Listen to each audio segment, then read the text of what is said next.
Good afternoon, folks. Lord, help me make this video. So I was just researching, starting to research for what I was thought was going to be my next video, and I inadvertently hyped myself up into a complete and total frenzy. I have to do this video right now because I am going to catch on fire, dude. This is um, I don't know. Like, it's cool, but like, I have got to do this video right now. Um, so what started out as like what I figured would be a cute little idea is like, get this video out before Jesus comes back and you don't have a chance. Like, I'm just like, oh my gosh. Okay. So basically, I started thinking about how to highlight the little proofs, Bible proofs. They're not little, they're actually quite large. But if you don't know what to look for, if you're not someone who studies the Word, if you're not one who is prone to sort of being able to pull out these insights, you could miss it. And if they're not being taught, if they're not being regularly emphasized, there's a lot of huge, beautiful nuggets that are hidden in plain sight because unless your seminary is talking about it, unless you yourself are getting the anointing from God to look into these matters, you could go your entire life without hearing about it. And this is the ace in the hole, or I don't know the metaphors up the sleeve. I don't know that God has, because at any point, he can just bring the stuff up and completely shatter whatever the current arguments are. So, the counter arguments against the Bible and against God, those people are bolstered by, our lack of knowledge and our lack of understanding and our inability to know exactly what to say back in the moment, and or where to look for it or whatever. So the more ammunition we give them, the more they can go back, regroup, and then find some cockamamie thing to say back to us to sort of, um, try to shake the foundations back. Well, they literally rely on our information first to come back with their information. This is why you got people going, well, how do you know the Bible is true in 2024 and not in 900, 800, 1200, 1750? Like, you had so many decades, you had millennia to doubt this. And somehow, just the furthest you could possibly be removed from the frenzy, now we've got questions. It doesn't make any sense. Like, the skeptics, like, you're the very first skeptic that's ever been born.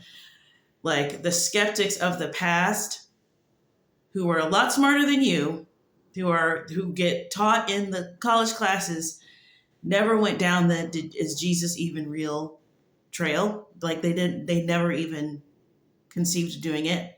So either you're a secret genius, or this is just some nonsense, the latest nonsense train. But you know what?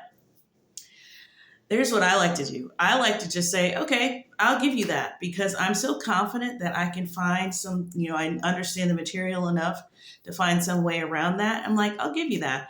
So I was kind of thinking of this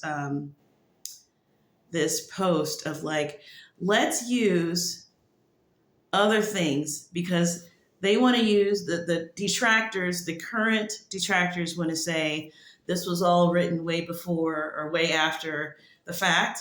Okay. Well, here's the main problem with all of that. I'll give you all that. Listen, I will give you, I don't want to because it's not true. But, and this all started with, this is still the growing annoyance from hearing about how people think that Daniel was written like 400 years later than what it's purported to be written as. So even though he is a contemporary of Ezekiel and is mentioned in Ezekiel, that's all whatever. the reason why Daniel had some accuracy to his prophecies was because it was written after the fact in the tradition of Daniel. Okay, fine. I'll give you that. You can have that. Daniel was written in 200 BC. It was written the day that Jesus was born. Okay, let's just make it crazy. Let's just I'll give you 600 whole years. Okay, now we're talking about the Gospels. Oh, it was written 200 years after Jesus. Oh, nobody was alive when they wrote, which is, by the way, first of all, that's not, don't let anybody make you think that's crazy. People, like, just because God made something happen supernaturally and he created a book supernaturally doesn't mean he changed the nature of humans. Humans are dense. And after a while we go, maybe I should write all this down. And usually it's way after something has happened. Nobody in the ancient world was going, I got to get this out right now. Like, nobody had the camera phone click and they started doing that. You cannot do that. You cannot say that. 50 years after an event is the camera phone. It is the ancient world version of that. That is extremely quick after something has happened, first of all. Secondly, I love that 30 years down the road, the apostles can reflect on those early memories and have the full understanding of what those memories mean and write them down. Then I want to hear 60-year-old Peter or 50-year-old Peter tell me, not 32-year-old Peter, not quite sure what's going on. That is not helpful. It's not as helpful as you think it is. Okay, so that's already stupid. But let's just give them that. In fact, let's say that the Catholic Church started the whole shebang. They invented the Bible. They took the whole let's say that the Bible is the earliest Bible is 300 years after Christ. Okay, let's just make it stupid. Okay, because here's what you still have to contend with, because the Bible is still predicting future events to the end. You got a little book called Revelation at the end that is about the end of the end. You've got Jesus talking about what is the sign of your coming? What's the end going to look like? So you've got predictions way far into what we know, what they are seeing as the end times. And they have to, particularly Jesus, has to navigate the challenges of telling somebody about the end times, having it be relevant and something that can even be understood across time for every passing generation to understand up until the last generation. Okay, so he's got to choose his words real careful, because if he starts talking about, let's say that this is the end times and he's spot on accurate and he's talking about laptops and President Trump and America, he can't do that, obviously. He's got to say it in a way that is going to make sense, that is going to point, but also be relevant to all the passing generations up until the end. This is it's a real gymnastic thing going on. Not really, not for God, because he's just perfect about this. John, less so. All John had to do was write down everything he saw. God is showing him, is doing that, is strategically showing him things, but all he's doing is writing it down. He's not interpreting the things, okay? So let's just start with this really peculiar thing that the Bible is able to do, which is somehow to predict these, and it's not even predictions, like forget predictions. You want to talk about Nostradamus? And here's the thing, like when we have these other, I don't even know anyone besides Nostradamus that was known to predict things in the future, but usually, and people are off this, but Nostradamus used to be brought up a lot, and people used to really like to go through those things and really help him, give him a lot of rope.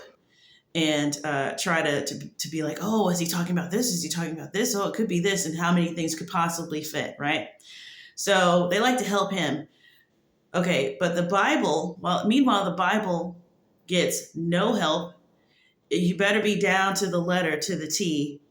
And I understand, like, I'm willing to give it um, a good level of scrutiny and judge it as objectively as possible. I'm not like, I don't have a dog in the fight. I'm not like, oh, I need this to be true. Just not like y'all need Nostradamus to have a point. Not like y'all need more than one book to have future events predicted in it. Okay, so not only that, but like the Bible is the one saying, no, this is going to happen, not prediction. Oh, we're veering off into prediction territory. Oh, let me blindfold myself. Oh, it's a little hazy, so forgive me if it's not right. No, this is how it's going to be in this order. This is how it's going to be. So God's putting all the chips in the whatever.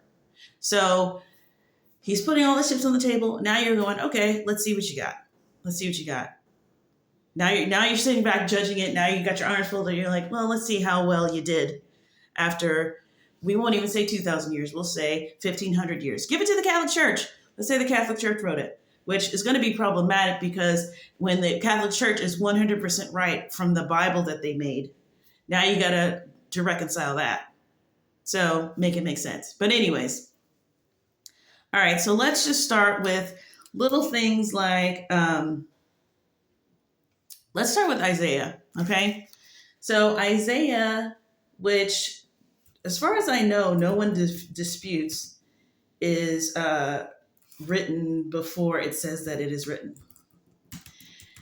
And part of the reason why is, again, because not many people know, like, this is just, like, I'm about to level the whole thing just using Isaiah and Revelation.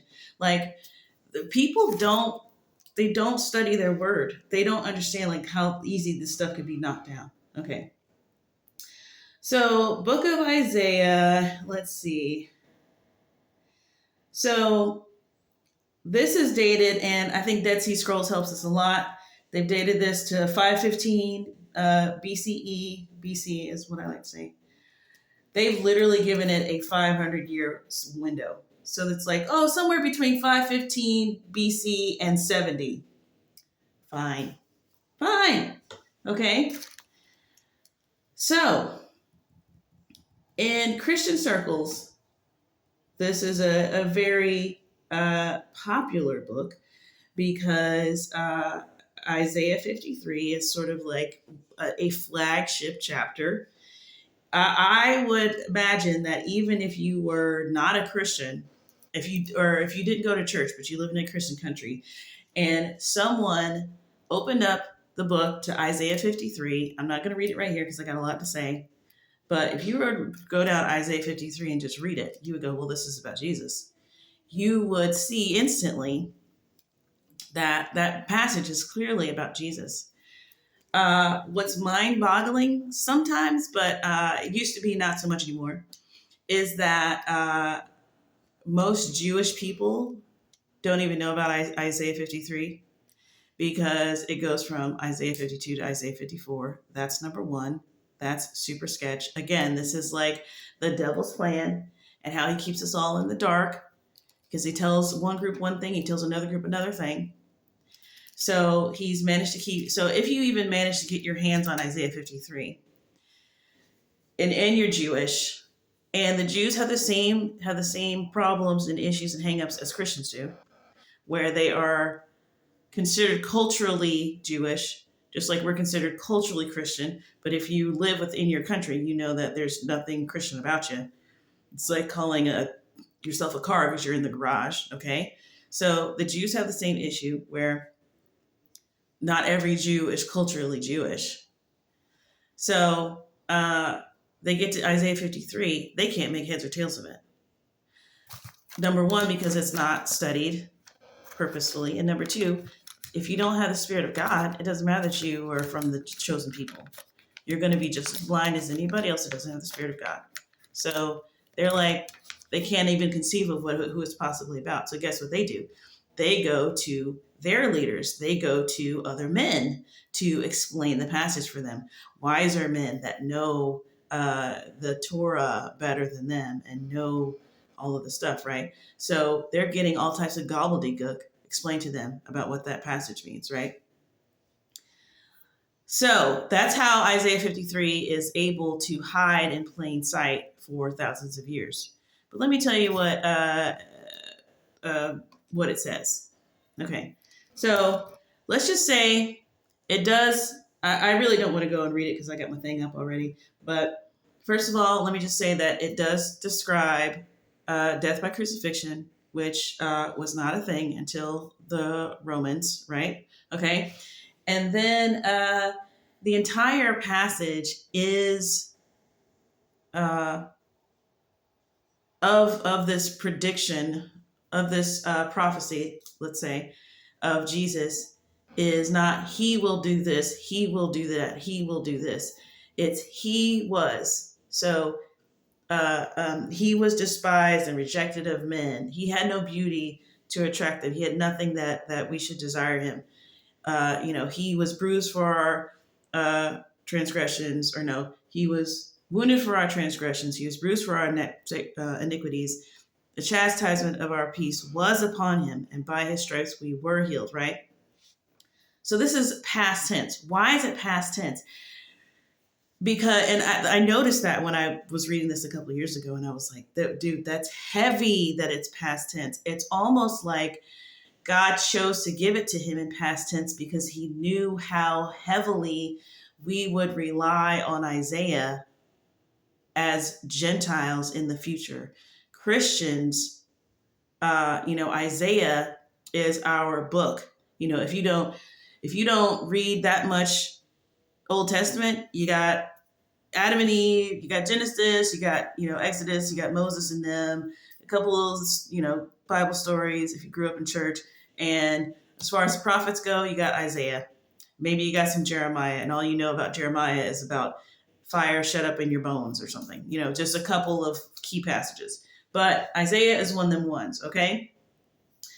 Listen to this freaking thing that God said to Isaiah. Because Isaiah, what drew me to it wasn't even this part. But he says, is this the right one? Is it 42 or 49?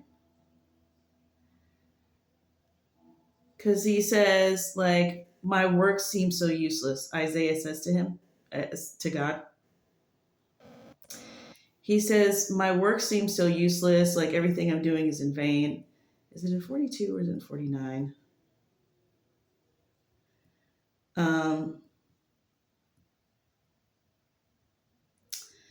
It doesn't say. Or I can't find it. But the point is, Isaiah is saying that to him. Which is a great reminder that at the time, these prophets were just, you imagine, because Isaiah's of all of the books of the Old Testament, and that includes Genesis and Exodus, the ones that are like chock full of stories and history. Isaiah is a big book of just prophecies. And obviously, he's not writing them all at one time. They're accumulating over time. So he is feeling like he's doing this for absolutely no reason, right? So Isaiah 42:6 says, I, the Lord, after Isaiah says what he says to God, this is his response. I, the Lord, have called you in righteousness. I will take hold of your hand. I will keep you and will make you to be a covenant for the people and a light for the Gentiles. Okay, in Isaiah 49:6, he says, it is too small a thing for you to be my servant to restore the tribes of Jacob and bring back those of Israel I have kept. I will also make you a light for the Gentiles, that my salvation may reach to the ends of the earth. Okay, now you tell me, in exile era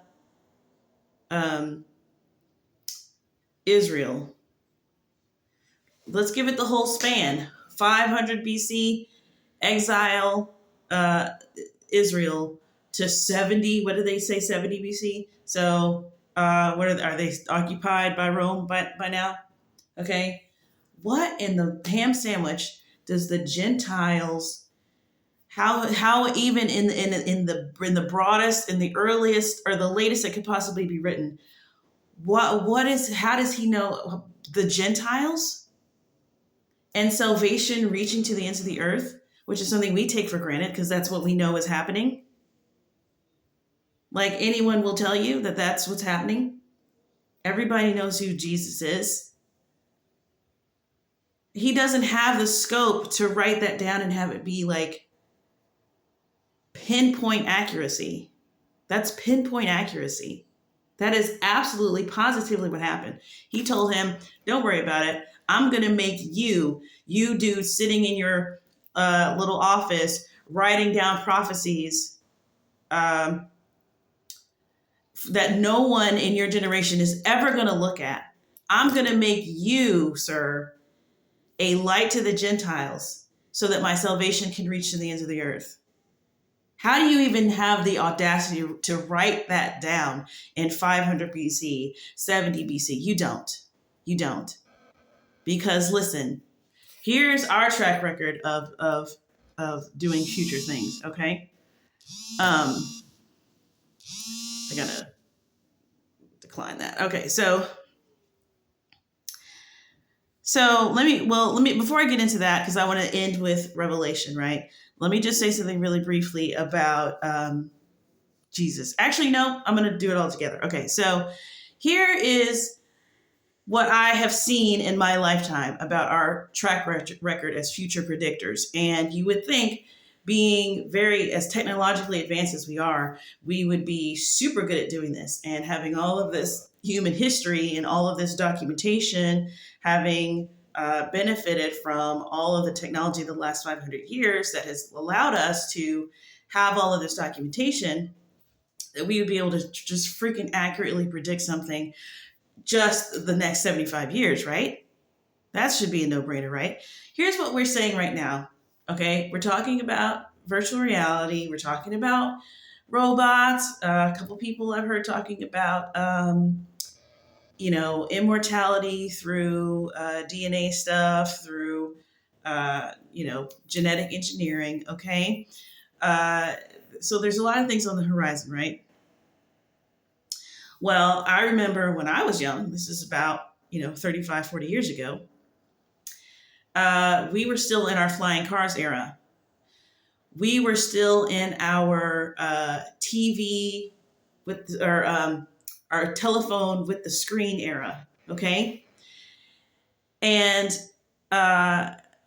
if you go back even further, dude, the high hopes that they had in the 40s and 50s, and even before that, as technology was getting better, as industrial revolution, and now we're having all of these domestic, the washing machine, the refrigerator, like all of these time-saving things. Oh, now people are going to have more time. They're going to be able to be a lot less occupied, and they're going to be able to have these pursuits, and the education, we're going to be able to educate everybody, and the education is going to go up. These crappy, like, could you belly laugh thinking about these predictions? That's only in 100 years. Wrong, wrong, wrong, wrong, wrong, right? Okay. What I find hilarious, especially about that, the flying cars and all that, like, I recently rewatched like the Back to the Future, whatever, like with the kids, and the fact that the second one that was supposed to be the future, and it was like literally 2015 or whatever the year was supposed to be, like, it's so sad and scary. But I remember being little and that movie coming out, and I don't think we saw it in the theater, but I remember really being intimidated by the predictions, and just because it was so futuristic. Back then, I remember how that felt, and the hoverboards, and the designs of everything, and the clothes, and the whole thing. If you watch it now, is completely and utterly laughable. And what made it laughable, they were on the right track. He was on the right track. I mean, they were in this right space. These are people who know how to think in the future. I mean, Minority Report, which is, Steven Spielberg. Oh my gosh, like he was on it with that. But what made them miss the mark on Back to the Future was they did not anticipate the internet, and they did not anticipate the way that we would utilize the phone. No one in the 80s or 90s conceived of a personal phone that would just be on you. Like, no one conceived of this personal entertainment device. It was, that's why you had, so they're predicting the future, and there's futuristic payphones and futuristic phones on when you can talk and you can see the person. We were obsessed with being able to see the person as we talk to them, dude. I don't know what that was like, but we were obsessed with it. We were like, this is going to happen. And so it just seemed like the obvious next leap. So that's where everything was geared towards. Bro, they had faxes. They had all of these things that our phone now does. And I mean, without the internet, sorry. Yeah, no, the hologram newspaper, no. That looks stupid. It looks stupid. Sorry, you missed it because you couldn't even go into 20, 30 years properly in the future to visualize something that would not age. So just that one little thing made it be off a lot. And we're in that era. We're familiar with the technology. We touch it. We're in it. And no, you're the futuristic Radio Shack. Nope, sorry, doesn't exist. It's not there. You thought Radio Shack was going to be here till you died, didn't you? You thought Blockbuster was going to be here till you died. So that's us right now with all the information and all of the resources that we have. So, yes, it was very, they had to make something visually and project it into the future. And yes, it's entertainment, so we don't have to be like, oh, you losers, you didn't get any of that right. But be that as it may, that is just our generation, predictions in our generation with everything that we know and understand. Now I want to ask you another question. We'll just go back to the founding fathers, okay? That's not that long ago in the scope of we're talking about the Bible versus everything else, right? So 200 years, what's that? They're giving that to Isaiah. So it's 500 years of a span, somewhere between here and there, just 500 years. Okay, so let's do a silly little timeline of the founding fathers, okay? 1776. Do you think that the founding fathers could have predicted the radio? Maybe Benjamin Franklin, maybe a couple other visionary people, right? Do you think they would have predicted the television? Absolutely not. I can't give them that. Do you think they would have predicted the car? I'm going to go with no. Maybe there was motors of some kind. Was there?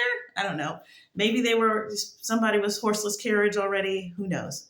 Do you think they would have predicted the internet? Absolutely freaking not. Absolutely not. Never in a million years. They would have predicted. So because they would not have predicted those things, they would not have even conceived them in their baby human minds. They would not have used language. They would not have been able to even use the language needed to facilitate any type of prediction that would allow for these things. They would be talking about private, whatever. So they wouldn't have conceived of suburbs and all of these things and streetlights and all of these things that would change how they do their whatever. They wouldn't be talking about, their electricity was on and popping, but what could you possibly that wouldn't have changed their way of life. They would never conceived of even probably public school. Okay? So just keep that in mind. Okay. So they asked Jesus 2,000 years ago. Now, whether you want to say that it was written way after the fact, he did live when he lived. Okay? So they asked Jesus 2,000 years ago, tell us about the time of the end, right? I don't have that. I should have probably pulled that up, but I don't know. Where would it even be? Let's see, time of the end. That's probably not going to get it what I want. And you know what? Let's just throw in, what is it? Who is it? Joel? Your Joel, and now Joel's real old. Joel is Old Testament. Joel is, at the time of Daniel, what Daniel wishes it was, I guess you could say. So Joel says, your old men will dream dreams and your young men will see visions. And it will be like a lot of people. So even now, even like in the last, like since I've been alive, this prediction has been hard to pinpoint because he never says what the dreams are, what the visions would be. But we all imagined that we would know it immediately when we saw it because it's such a jarring thing to say. And I don't know about you, but when I hear that, I would always picture like just people just suddenly, spontaneously talking about the dreams and visions that they were getting. Like just kind of like walking around prophesying or whatever, just like the Holy Spirit falling down and just having this moment. Well, I'll tell you, there's one event that fits that profile of that verse, which is a very old verse, and that's rapture dreams and visions. There's so many rapture dreams and visions, and guess what? They're on YouTube. And guess what? There's old men, young men, and it's your maidservants, men and women, all walks of life are uploading their things on YouTube, and you can watch them rapid fire at the same time, just tons of them. Tons of them. You could be overwhelmed by them. You can watch them all day. So the way that just that little phrase that we have said in church since I've been on this planet, and to watch that slowly become a reality without any fanfare, without anyone, some people don't even know it, don't even think it's that probably, but it fits exactly what he's, and I mean, exactly like the things that were strategically left out, but also strategically detailed and added to make that fit. Like you go, oh, okay, well, that's a good one. Okay, well, I got some more. Okay, so let's do Matthew because I feel like that one is like one of the most detailed, where he's like, tell us what'll be the signs of your coming. All right. So he says, you will hear of wars and rumors of wars, but see to it that you're not alarmed. Okay. How does one hear of wars and rumors of wars? Now, I know that there's ways for them to get things locally, but how do you hear of a rumor of war, and how does it get to you fast enough that it's still a rumor by the time you hear it and it hasn't happened yet? Okay. Nation will rise against nation and kingdom against kingdom. Now, this just recently popped out at me because I was like, how long have we had nations like that? Like the developing world, like before this, I mean, during this, like, yeah, you might have had a couple of nations, but for the most part, the way that things were established, the way that the map was laid out, you had empires conquer sweeping other parts of the empire. So it didn't matter what France was. It wasn't France, it was the Byzantine. It wasn't France, it was Rome. It wasn't France, it was whoever else came through. I can't remember all of the things. Okay. So, how long have we had independent nations that could rise up against each other? Kingdoms, maybe. But for the most part, uh, that stood out to me for the first time. I was like, wait, aside from Israel, which I don't even know if they would have called themselves a nation back then. Okay, so famines and earthquakes in various places. Okay, you could just chalk that up to natural weather phenomenon that always happens. So we'll leave that out. Okay. Again, talking about nations, you'll be handed over to be persecuted and put to death. You will be hated by all nations. Many will turn away from the faith and betray and hate each other. Okay, that's something that's not necessarily relegated to a time period. Now he's describing, the increase in wickedness. The love of most will grow cold, but those who stand firm to the end will be saved. And then the gospel of the kingdom will be preached in the whole world as a testimony to all nations. Then he says, I don't see the part. Oh, he's talking about the signs in the sky. And I can't find it in here, but I did a previous video on it. But when he said, many will be offended, it just blew my mind. It just blew my mind because it's getting dark, but it blew my mind because when you go through your whole life, just like reading about your old men will dream dreams, your young men will see visions, and you're reading about many will be offended, which I have read since I picked up the Bible when I was 17, 18, whatever. And I'm going, many will be offended. Many will be offended. This is 1999, 2000. Many will be offended. 2005. Many will be offended. Why would he put that in there? Like, what? Why would he put that in there? 2008, 2012, 2017. And I believe when I read that, I think it was this year or last year, and it just boom, popped. Many will be offended. And I was like, it's now. It's now. Like, here it is. Come to fulfillment. Like, I could not believe it. So simple.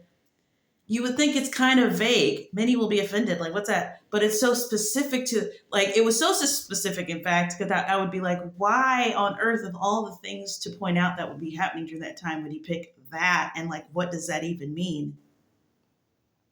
I didn't know how specific it was until I got to this time period where every freaking body is offended. It is so specific. That is such a specific window that literally couldn't exist until you had an internet to get people as offended as they are right now. And lies and propaganda and mass media and all the things that need to happen to cause many to be offended. So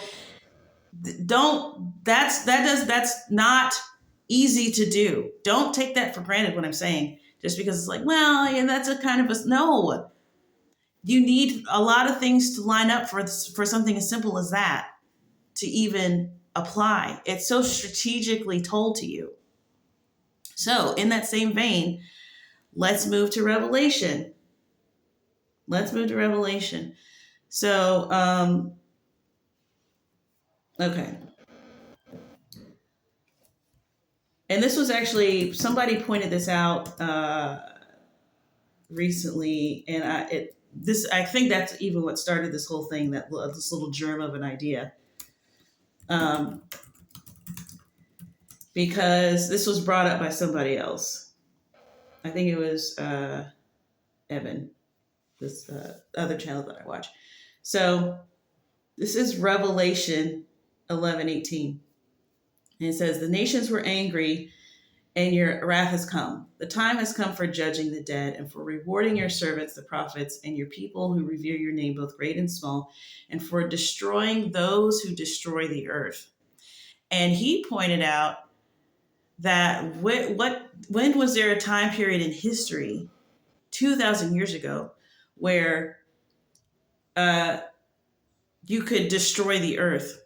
Like, I think his translation was destroying men who destroy the earth. So the idea that it was like, even if it's just like, even if it's a large number of people, I don't know, 1 million people who are destroying the earth, you have what makes it possible to do that? You need mass destruction weapons. You need technology to be able to even um, get judgment from God for destroying the earth. Now, that would resonate with anybody that lives currently today about the men who are destroying the earth. We know that somebody is doing it. We know that our earth is being destroyed and we have literally no control over it. We can't stop it. So, let's say the Catholic Church wrote this tidbit in 300 AD. What type of insight? I just explained to you how we can't even do it in our lifetime, predict things well enough. And we've already established that the founding fathers probably couldn't have predicted 200 years into the future. Like, no way. Anything they would have been written down, it would have been talking about old school technology, not even just the technology, but just the way in which people live, the way people live their lives. They wouldn't have been talking about the 40-hour work week. They wouldn't have been able to say about, people going to and fro, which is what it says in Daniel, which makes people think about air travel. So they wouldn't have had the language to even say something like that, right? So the other thing is, when he was talking about, when I was reading that part that Jesus was going down the list of all of the wars and rumors of wars and the earthquakes and the famines and the love of many growing cold and this and that. And then he says, when you see all of these things, know that the time is near. And it's like, again, how are you able to see all of these things at the same time? You need the news. You need alerts on your phone. To see the patterns. Everyone else in the world is just seeing things from there up into 200 years ago. You just know what's going on in your town. You know what's going on in your town. You might know about an earthquake. You might know about a famine. You're not going to know about earthquakes, famines, wars, rumors of wars. If somebody says, "Oh, the Messiah is here," there, don't believe them. Whatever other chaos is going on in the world, only now are we able to even draw the conclusions and go, "Yo, I think this is the time," because we're seeing the convergence. Because we can find out that there's earthquakes in Turkey or here or there or this and that, and it's like, and we can see, it's rapidly, it's happening at a quicker pace, right? Okay. So let me go to another part. Did I get that? No, I haven't said that yet. Okay, I think I'm almost done. Okay, so let me do the two witnesses. So this is one that's pretty profound, that jumps out at people a lot. Okay, so this is still, I could have stayed in Revelation 11. Okay, so this is the two witnesses. They're going to, it says we won't say that, but the two witnesses come and they trample on the holy city for 42 months. They are the olive trees, the two olive trees, and the two lampstands. They stand before the Lord. They have power to turn the waters into blood. They have power to shut the heavens so it doesn't rain.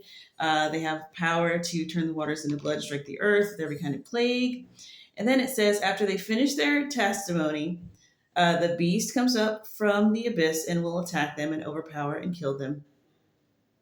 Their bodies will lie in the public square of the great city. And for 3.5 days, some from every people, tribe, and language and nation will gaze on their bodies and refuse them burial. And the inhabitants of the earth will gloat over them and will celebrate by sending each other gifts, because these two prophets had tormented those who lived on the earth, okay, for 42 months, right? Okay. How are people from every tribe, people, language, and nation going to gaze on their bodies for 3.5 days? How are the inhabitants of the earth going to gloat over them and celebrate? How are the inhabitants of the earth going to know? Because they live streamed it.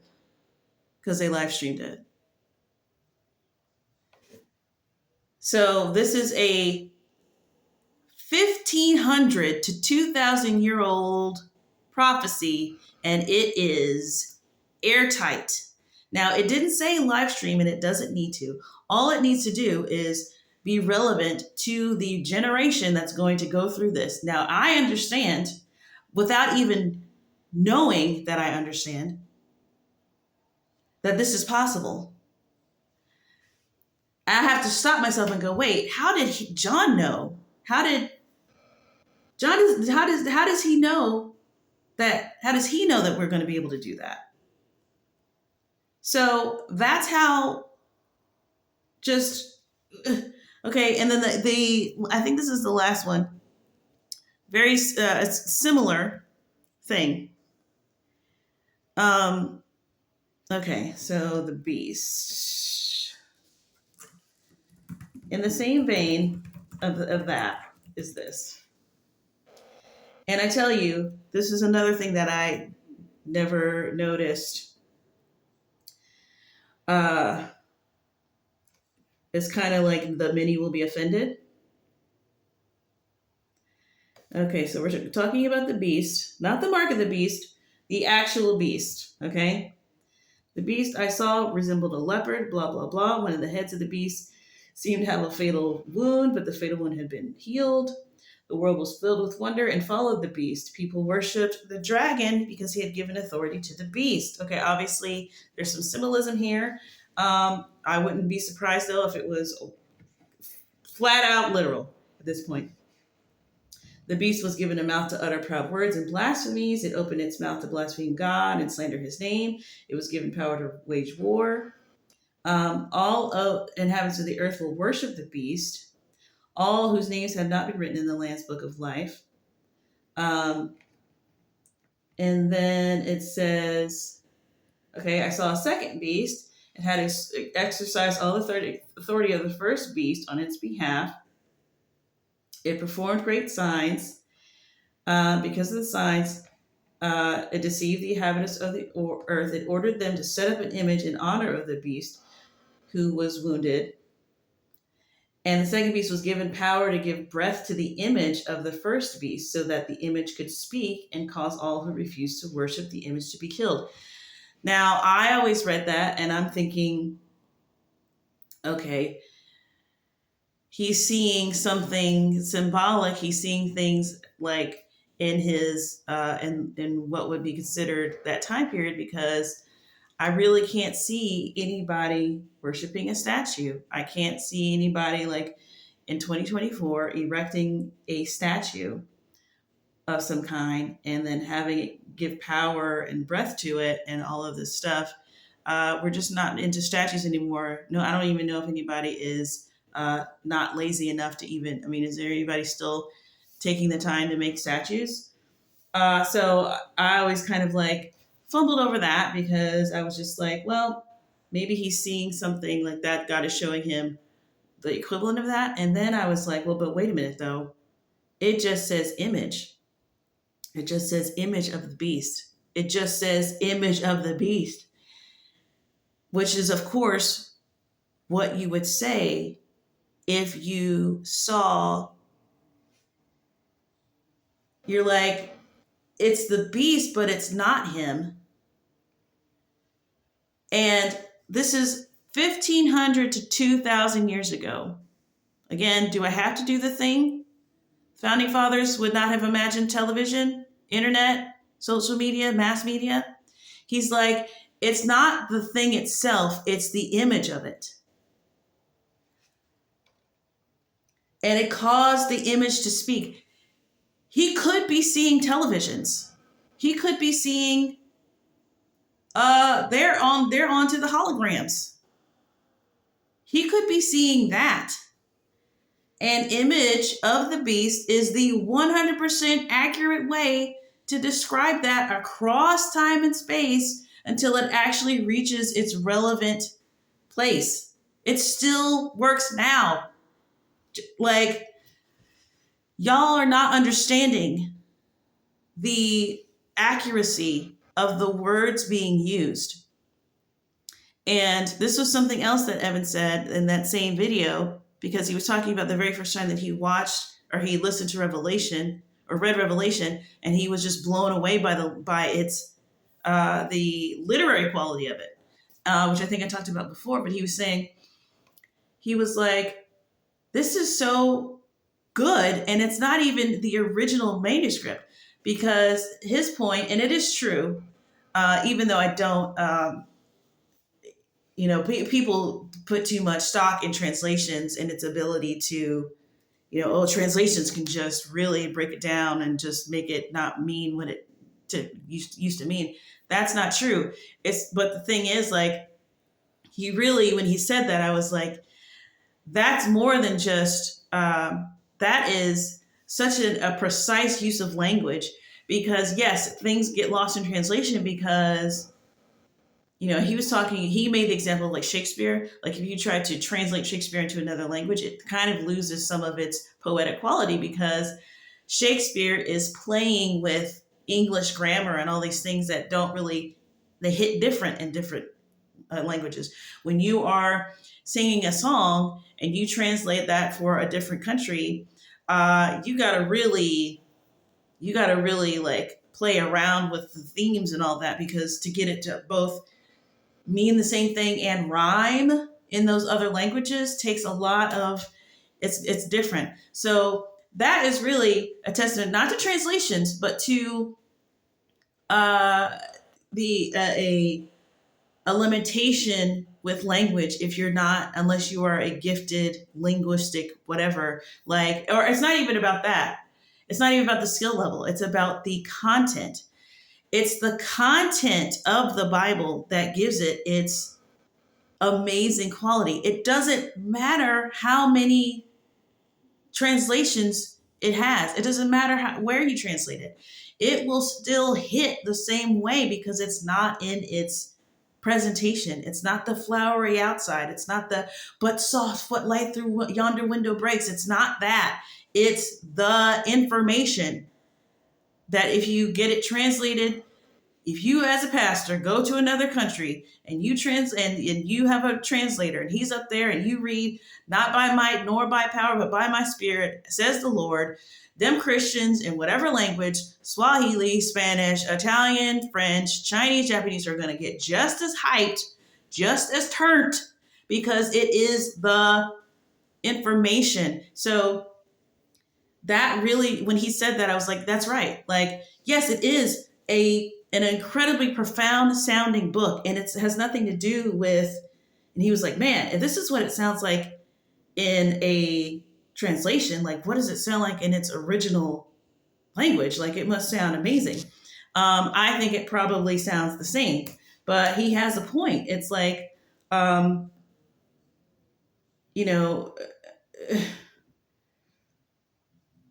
listen to this vision. It doesn't matter what you translate this to. I turned around to see the voice that was speaking to me, and when I turned, I saw 7 golden lampstands, and among the lampstands was someone like a son of man, dressed in a robe, reaching down to his feet, and with a golden sash around his chest. The hair on his head was white like wool, as white as snow, and his eyes were like blazing fire. His feet were like bronze, glowing in a furnace, and his voice was like the sound of rushing waters. This does not need the help of English or any language. Just put the freaking words down in your language and you're going to be shook. In his right hand he held 7 stars, and coming out of his mouth was a sharp double-edged sword. What? His face was like the sun, shining in all his brilliance. Everybody knows what the sun is in their language.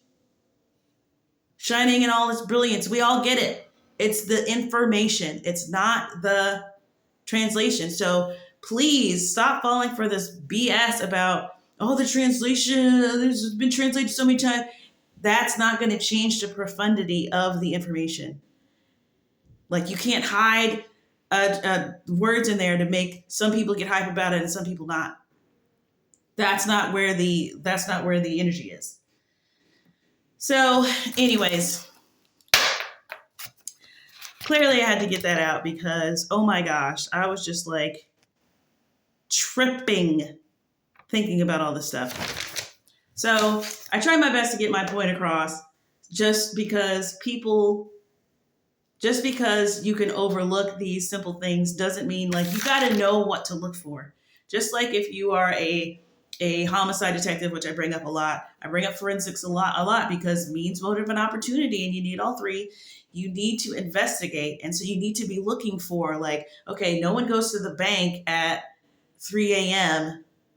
if they're supposed to be at work in the morning. You need to be looking for that type of stuff. And the reason why, and I was thinking about this the other day, the reason why you have to think like that is because you have an enemy.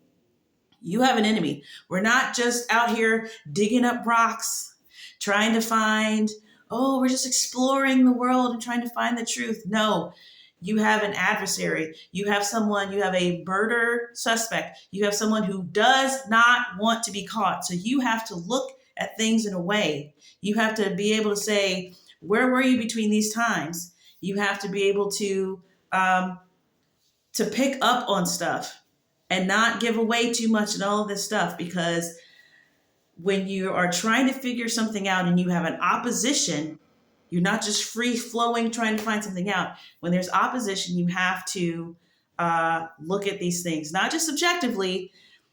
You have to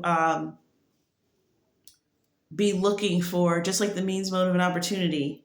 And it has to be all three. It can't be one and it can't be two. And you can't listen to somebody trying to be like volunteering someone to you. They need to become a suspect after that.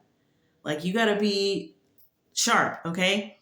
So there's all these little proofs lying around. You think you can just obliterate the timeline and just have the Bible fall apart?